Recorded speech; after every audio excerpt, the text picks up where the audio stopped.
জীবন দিয়ে আদায় করা অধিকার কেউ যেন ষড়যন্ত্র করে ছিনিয়ে নিতে না পারে। বাংলাদেশ গড়তে হলে সঠিক মানুষকে ভোট দিয়ে বিজয়ী করতে হবে। এই বার্তা দিয়ে বিএনপির চেয়ারম্যান তারেক রহমান বলেছেন, অধিকার আদায়ের জন্য যারা জীবন দিয়েছেন সেই অধিকার যেন আর কোনো ষড়যন্ত্রে ছিনিয়ে নেওয়া না যায়, সেই বিষয়ে সবাইকে সতর্ক থাকতে হবে। মঙ্গলবার গভীর রাতে গাজীপুর জেলা শহরের ভাওয়াল রাজবাড়ী মাঠে অনুষ্ঠিত বিএনপির জনসভায় প্রধান অতিথির বক্তব্যে এসব কথা বলেন তারেক রহমান। রাত 12:15টার দিকে ময়মনসিংহ থেকে সড়ক পথে জনসভাস্থলে পৌঁছান তিনি। সঙ্গে ছিলেন তাঁর স্ত্রী জুবাইদা রহমান। রাত 11:57 শুরু হয় তার বক্তব্য। তারেক রহমান বলেন, আন্দোলন হয়েছে, সংগ্রাম হয়েছে, স্বৈরাচারের বিদায় ঘটেছে।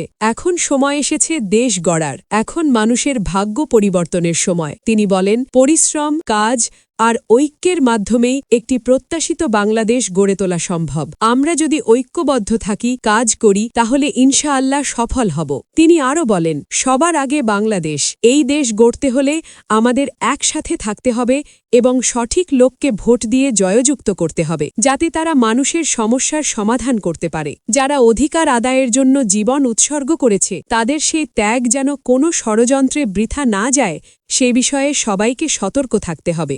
গাজীপুরের অবদানের কাছে তুলে ধরে বিএনপি চেয়ারম্যান বলেন, 2024 সালের আন্দোলনে এখানকার মানুষ প্রমাণ করেছে স্বৈরাচারকে সরিয়ে দিতে তারা প্রস্তুত। গাজীপুরের এই অবদান কখনো বৃথা যেতে দেওয়া যাবে না। গাজীপুরবাসীর সমস্যা প্রসঙ্গে তিনি জানান, জয়দেবপুর রেল ক্রসিংয়ে ওভারপাস নির্মাণ করা হবে যাতে যানজট কমে। শিল্প কারখানার নারী শ্রমিকদের জন্য ডে কেয়ার সেন্টার চালু করা হবে। লবণদহ, চিলাই ও তুরাগ খাল খননের মাধ্যমে জলাবদ্ধতা দূর করার আশ্বাসও দেন তিনি। শিল্প খাত নিয়ে তারেক রহমান বলেন, গাজীপুর শুধু শিল্পনগরী নয়, এটি গার্মেন্টসের রাজধানী। শহীদ রাষ্ট্রপতি জিয়াউর রহমান এই শিল্পের সূচনা করেছিলেন, যার ফলে লক্ষ লক্ষ মানুষের কর্মসংস্থান হয়েছে। ভবিষ্যতে আরও নতুন শিল্প গড়ে তুলে কর্মসংস্থান বাড়ানোর পরিকল্পনার কথাও জানান তিনি। শৈশবের স্মৃতিচারণ করে তিনি বলেন, এই ভাওয়াল রাজবাড়ী মাঠে তার ছোটবেলার অনেক সময় কেটেছে। সেই আবেগ থেকেই